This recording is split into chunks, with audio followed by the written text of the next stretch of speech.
I'm coming to you with some breaking news today. Footballers are human. Yeah, that's true. But sometimes you get a window into, different footballers' mental states and kind of the conversations that they have. And you don't really realize exactly how human they are until you hear that conversation. And this has to do with one of the favorite channels, or one of the favorite clubs of this channel, I would say, usually for different reasons than this. This is just kind of an interesting story. Is Manchester United here. And they actually won. They won 3-0, dominated Leicester on the scoreboard. I mean, if you ask the XG philosophy, neither team had at least one XG. But Manchester United picked up the win. They've won a couple in a row. Shout out to my boy, Ruud van Nistelrooy. Right, a guy whose name I only know how to pronounce because I make videos about football all day long. Otherwise, I'm sure I would be absolutely butchering that like any other American attempt. But he's taken over now. Look, don't fall for the whole let's go. Let's turn him into the coach for a couple of years thing. Right, you've got Ruben Amorim coming in, and he is objectively one of the best coaches, at least one of the best coaching prospects, if not the best coaching prospect in the entire map. I saw a couple people saying, let's keep Ruud van Nistelrooy. Let's not get carried away here. But he's doing a pretty good job, and maybe he's earned himself the opportunity to go coach a championship team and see if he can do well. Or, I don't know, I'm not in Ruud van Nistelrooy's mind, whatever he wants. But I'm getting a little off topic here. The team's done pretty well. In the third goal of this match against Leicester was scored by Alejandro Garnacho. And if there is one constant for Alejandro Garnacho, it is a flair perhaps for the dramatic. Alejandro Garnacho and I, right? I know you probably weren't expecting a comparison between the two of us. Probably could not be more different, right? I am somebody that wears the same 5 pairs of shoes. I am somebody that eats a lot of the same meals every day. I'm somebody whose entire closet is made up of t-shirts they got at like concerts in different places that I happen to go, and then I have a whole concert of football kits. So I imagine that Garnacho and I are at least the same there, right? And he is somebody that he would walk at the Gucci fashion show. I'd be sitting in a dive bar. Both of those things are fantastic. I'm just saying that my ability to relate to Garnacho is like a Martian's ability to relate to, somebody from Pluto, right? I just feel like we come from completely different planets outside of the fact that he is somebody that plays professional football for Manchester United, and I am somebody that runs a YouTube channel where I mainly just talk to myself about people that do such things. He scored this third goal, and his celebration was a little weird. I thought that at the time. Okay, I'll see if I can show you a bit of the celebration without it being doomsed. I think I've learned how to do this at this point. We'll see if I can get it figured out. The problem is Elon Musk has reduced Twitter to being like 5 dudes and then a mouse running in a wheel trying to power it. So the video playing software, it doesn't really cooperate, and you just kind of get this, right? But he wonders why like people like Mr. Beast isn't posting all of his YouTube videos directly onto it immediately.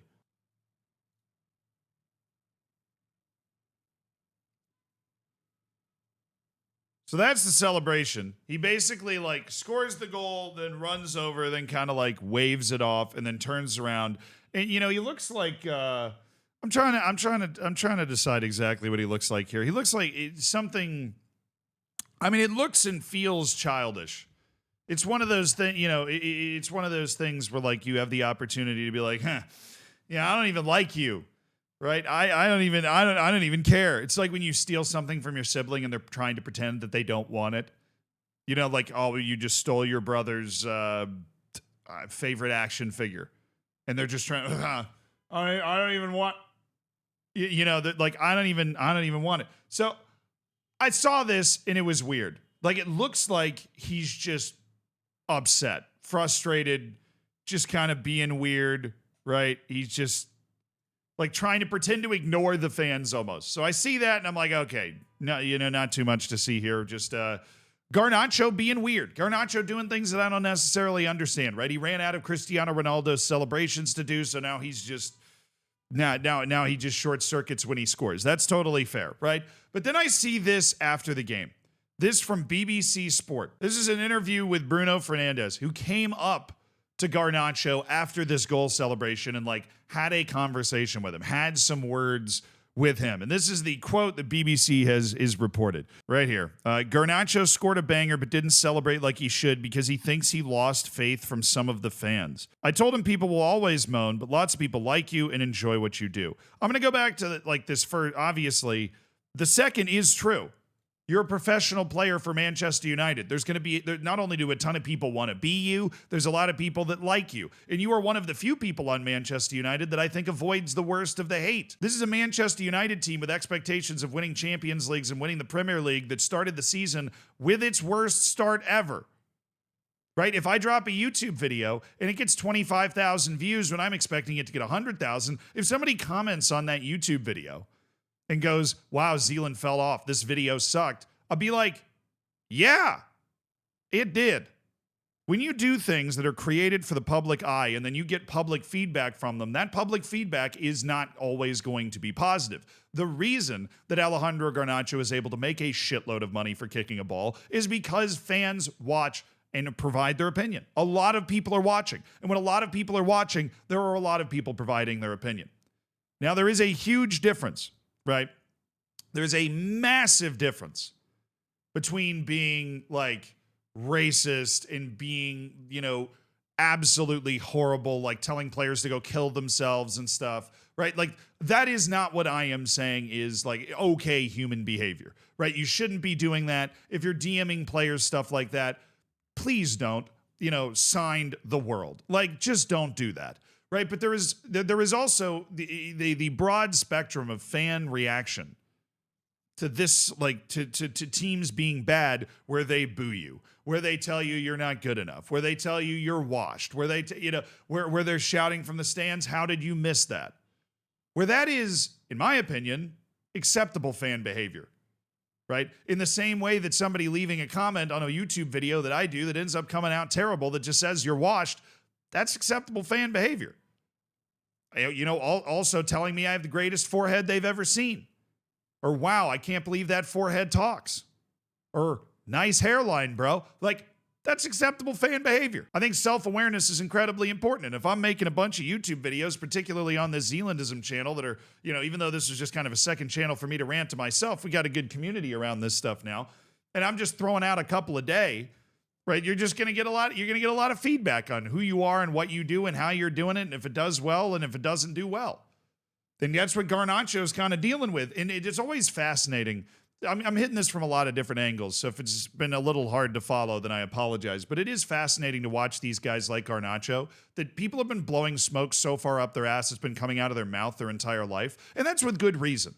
I mean, Garnacho is starting for Manchester United before the age of 20. You know how good you have to be in that position, right? Do you know how good you have to have been in U13, U14, U15, right? Like, do you know how unbelievably good?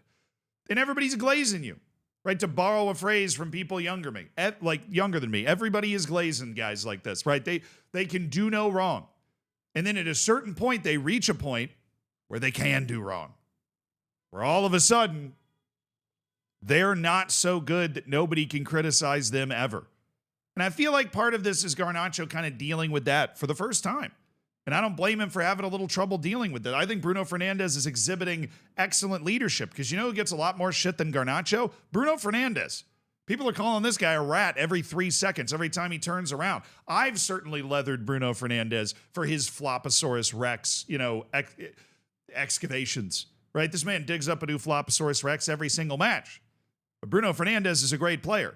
And he's got a lot of people that hate on him regardless of that fact. And he is certainly more of the face of this Manchester United team that had this worst ever start ever than Alejandro Garnacho is. So I really love Bruno Fernandes reminding him that the people that are telling you you're not good and the people that are saying that you are not doing well are not the only people talking to you. And the last part of this is it's fascinating to me, kind of going back to where we started this conversation, to see this human side of players. You don't get guys talking about this sort of stuff all the time publicly, like what Bruno Fernandes has talked about in this situation, right? You don't get these guys that come out and say, yeah, Garnacho didn't really feel like celebrating because he feels like he's been getting a ton of hate recently. And so I went over there to tell him a lot of people like what you do too. You scored a goal in the Premier League. You scored a good goal in the Premier League. Go freaking celebrate it. Go throw a damn party. right? You just scored a good goal in the Premier League. Go have fun with that fact, you know? And he ended the quote. This is awesome. The fantasy managers won't be happy with you guys taking the goal off me. That just sums up, like, there's always going to be somebody that's unhappy, right? As long as you are your best judge. You're your own best judge in this situation. And that's what Bruno Fernandes is talking about. And the only people that matter at the end of the day are the people that are in that room at Manchester United, because they're the people that can go on the field and turn it around. The fantasy managers are not going to be happy with you regardless, unless maybe you're Erling Haaland. But then you're so damn expensive that you have to score so many goals for people to not be mad at you. And it's just this vicious cycle that's continuing. But I saw this quote and I wanted to talk about it. Welcome to the channel. That's how this works.